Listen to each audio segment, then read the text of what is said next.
ça m'a rendu d'une tristesse infinie. C'est en 2005, c'est le quart de finale contre le PSV Eindhoven avec le penalty refusé à Nilmar. Il y avait Alors péno sur que, Nilmar. Il y avait péno sur Nilmar. mais, mais tu sais quoi, je me souviens encore des commentaires de Thierry Gilardi parce que ça a été un modèle pour moi. Il était avec Jean-Michel Larquet aux commentaires. Et effectivement, cette phrase qui est restée dans les annales du sport et cette tristesse qui m'a envahi parce que moi j'étais fan absolu de cet Olympique Lyonnais depuis 2002, la mue en 2004 avec ce qu'a apporté Paul Le Guen, le changement, le 4-3-3, tout ça c'est des trucs qui me faisaient vibrer. Et paradoxalement, ce match-là, au terme duquel finalement j'étais inconsolable. Franchement, je me disais, mais c'est pas possible.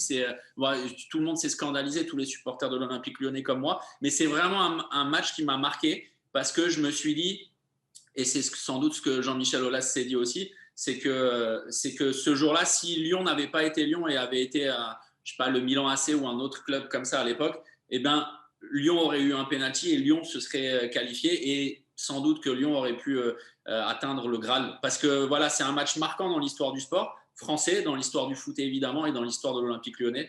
Donc c'est assez paradoxal, mais moi ça m'a beaucoup marqué ce match-là, vraiment.